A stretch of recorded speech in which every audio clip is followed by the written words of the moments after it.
So, hello guys, Alicia nyo. Nagbabalik ulit para sa ating panibagong video. So, mga minamahal, tingnan nyo po. Ngayon, itong si Senator Kiko Pangilinan, talagang nilagyan niya na po ng pangil ang kanyang pagiging senador dahil nga po sa nakita niyang panloloko tungkol nga po dito sa flood control. Eh, sino ba namang hindi mapipikon? Napakadaming ghost project. Can you imagine that? Mga minamahal, binigyan ni Bunuan ng complete papers, binigyan ni Bunuan ng dokumento na nagsasabing kompleto na ito, nagawa na ito, pero nung pinuntahan, ano ang nangyari? Ni isang talpak ng semento or hollow blocks, hindi makita. At kung meron man sa iba, yung mga guni-guning flood control projects, kung meron man, billboard lang. Oo, yung nakapaskil na ito yung gagawin natin, pero wala naman. Ang iba naman, unfinished, and yung iba, walang documents. So ngayon nga po, ito yung sabi ni Kiko, sa ganitong katinding trilyong pisong halaga ng pagnanakaw sa gobyerno, sa ilalim ng public works, bakit hindi pa nagre-resign yung secretary ng public works? Tama nga naman, 'di ba?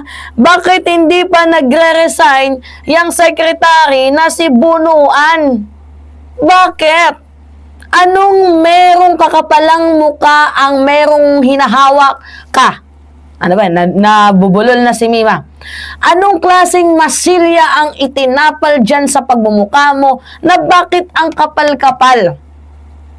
Biruin mo, nag-submit ka ng program of works na binayaran na yan ng gobyerno, pero wala kaming nakitang ni isang sementong nakatirik diyan sa mga ghost project ninyo. Well, kung sa bagay, ghost nga eh. Nagtaka pa ba si Mima? Ghost!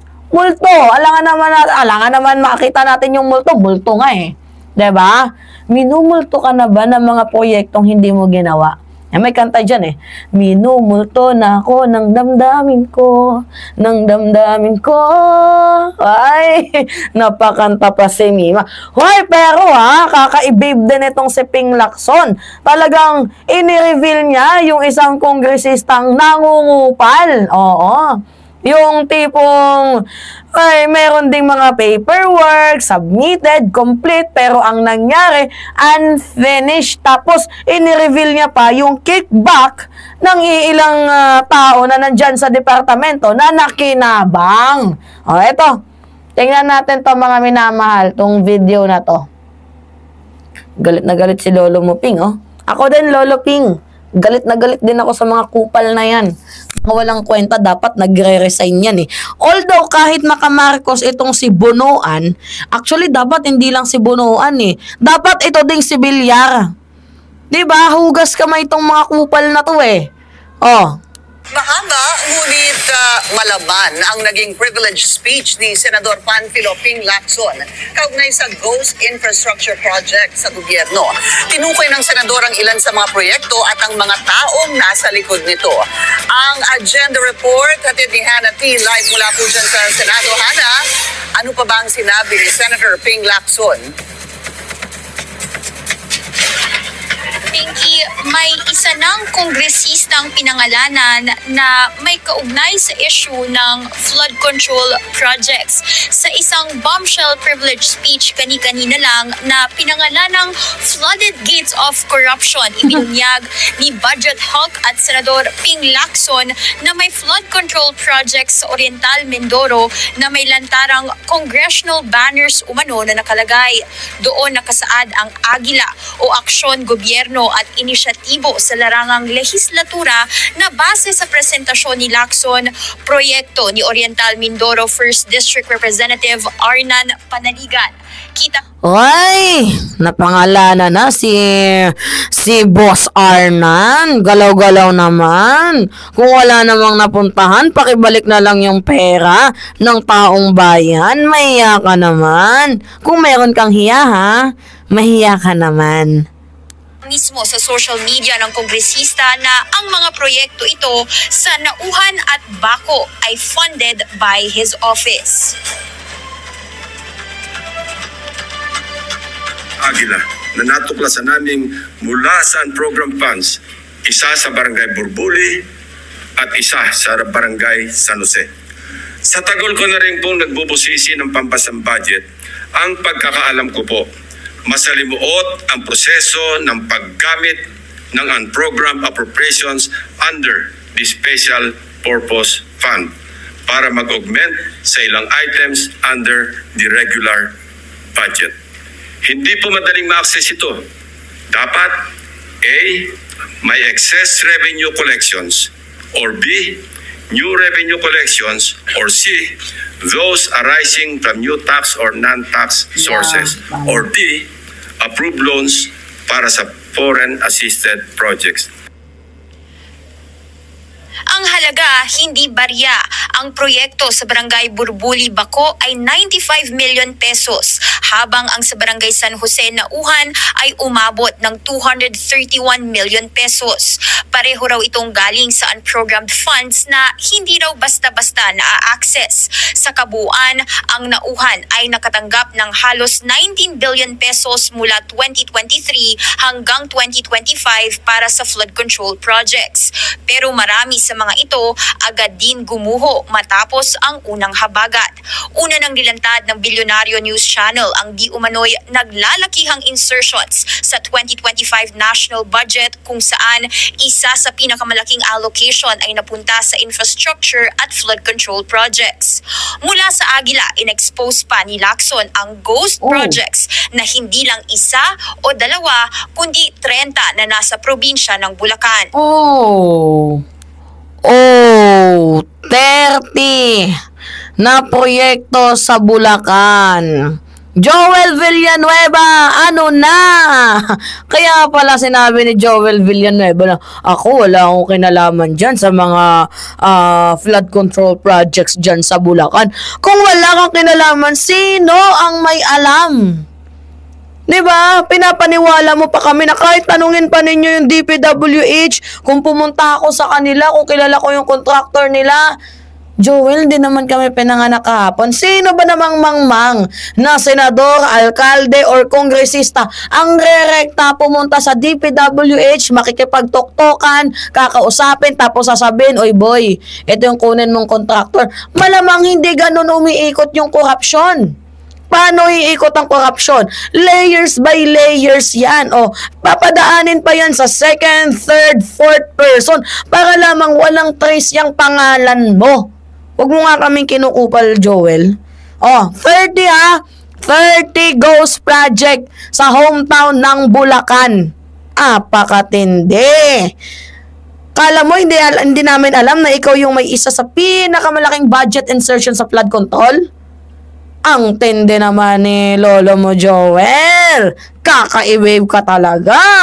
Ang sarap mong petikin. Alright. Tuloy-tuloy na po tayo sa usapang guni-guni sa mga proyekto sa lalawigan ng Bulacan. Nasabi ko nga kanina ay ang pinaka-notorious sa aming mga case studies na sa ulat na rin ng mga taga DPWH officials at insiders at ilang contractors ay minumulto ng higit kumulang 30 guni-guning proyekto. Rinig ninyo? 30 guning proyekto. Alam ninyo, yung mga kasabwat dyan, dapat bigyan ng whole departure order. Kasi feeling ko mukhang lalabas yan ng ibang bansa. Feeling ko lang naman, mga minamahal, mukhang lalabas ng ibang bansa yung mga taong yan pag napatunayan na meron silang kinalaman. Ito, para sa'yo to, Joel. Hindi porket nagmamagaling ka, hindi porket nagmamalinis ka, ay malinis ka na. Hindi ganon. Hindi mo kami maluloko, Joel. Some people love to preach honesty. Ang daming ganon sa Senado. Honest kami. Wala kaming bayad ng corruption. Test daman kami. Diba? Tapos haluan mo pa ng meron kaming integridad na tao. Diba? Pero yung katotohanan, mga minamahal, hindi mo pwedeng gawing hindi mo pwedeng gawing bara-bara ang katotohanan kasi nakikita ng ating mga mata eh. Kaya dapat, mga minamahal, i-review natin Ano nga ba talaga ang track record ni Senator Joel Villanueva? Track record niya, Ghost Project, yun. Maliban sa Ghost Project, allegedly corruption. Totoo ba?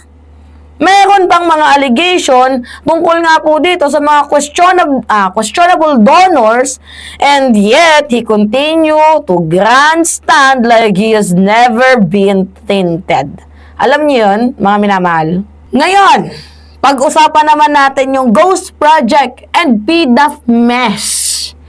Diba? So, let's start in the beginning. In 2008, nag-storytelling na si Mima.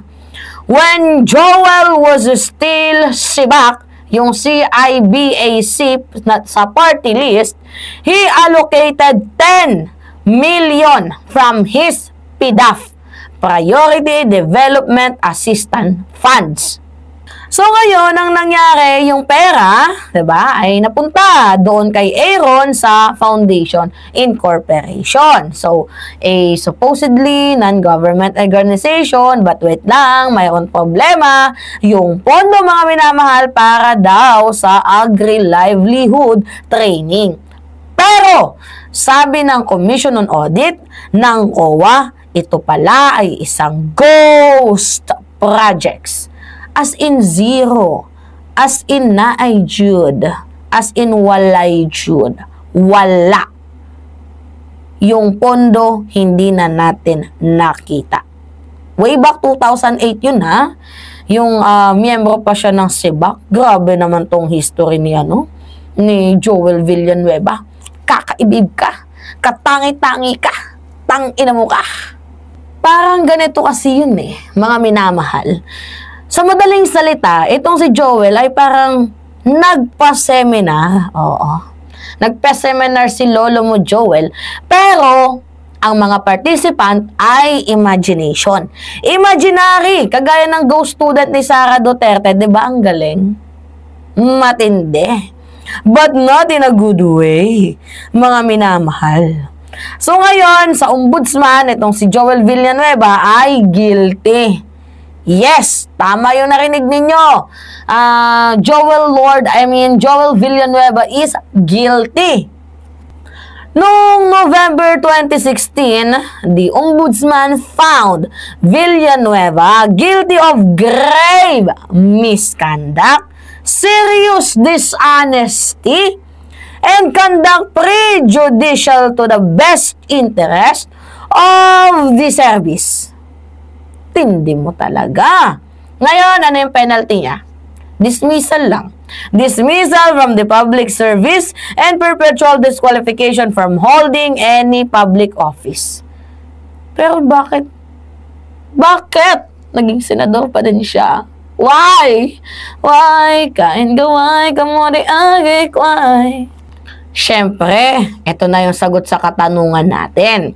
So, Sandigang Bayan cases is still pending. So, what happened next, Mima? Ituloy mo ang iyong istorya. He was charged with 2 counts, violation of Anti-Graft and Corruption Practices Act, 1 count sa malversation through falsification of public documents. Until now, pending pa rin. Parang teleserye ba, mga minamahal, na walang ending. Kaya ayun, patuloy at paulit-ulit niyang ginagawa. Diba? Kaya ito yung nakakapikon dito kay Joel Patuloy niyang dinideny. Denial kasi tong lolo ninyo na pineki lang daw ang signature niya. Syempre, may history na nga siya. Alam nga naman, magpapatrace pa siya kung gagawa pa siya ulit. Syempre, kahit gaano kadaming tao ang ilagay niya dyan, as long as hindi siya matrace, then why not?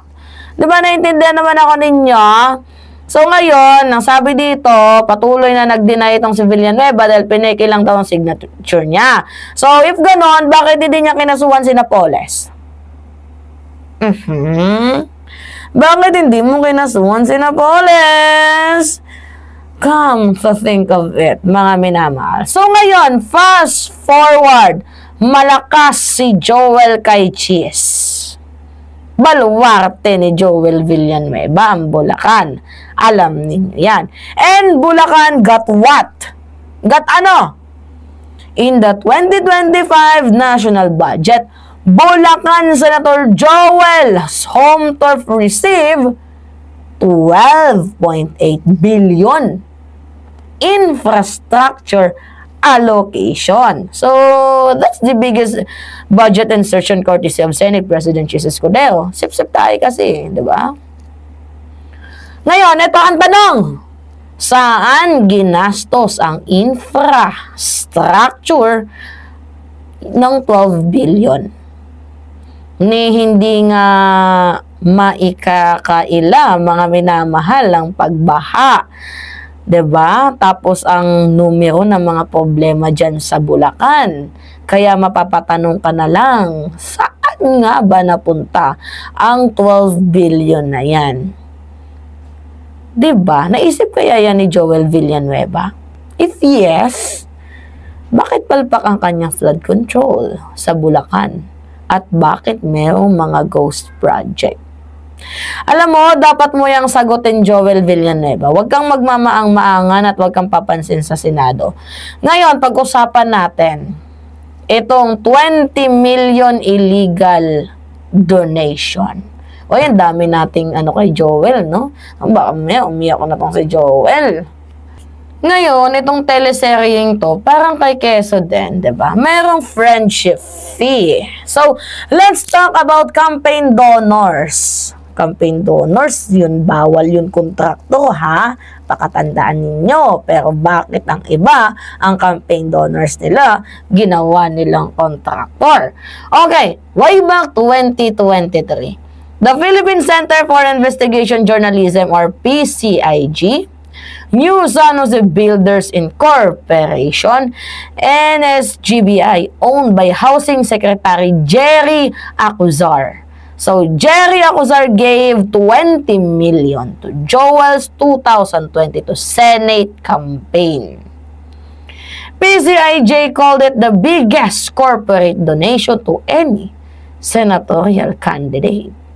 Actually, pang second na yan kasi 30M kasi ang donation din sa isang contractor kay Cheese. But wait, mga minamahal, under the Omnibus Election Code, bawal yan, diba? Government contractor are not allowed to donate and politicians are not allowed to accept. Pero bakit nila in-accept? Kasi yung mga contractor, parang sumusugal lang din yan. Pag nanalo, okay, mayroon silang lagay sa pwesto. Diba? He still receive pa din. So, the nerve, diba? So, 2 years later, nagmamalines. Na parang kesyo walang amnesia. Not all who preach are clean. Tandaan ninyo, mga minamahal. And not all who quote the Bible are righteous. Kasi meron din mga nakikita tayong nagmamalinis, pero sobrang dumi naman. May mga nakikita tayong may mga pa-Bible verse, pero sobrang kupal naman. Diba? So, yung ghost project na yan, that is a real enemy of the government because it is a big corruption. Yung kay Joel Pidap, mga minamahal, that is not fake news. It is well documented. So, the ombudsman said, he is already guilty. So, perpetually disqualified. So, paano siya nakaupo? Mga minamahal. The law says one thing, but politics plays a different rule book. So, bailiwick ni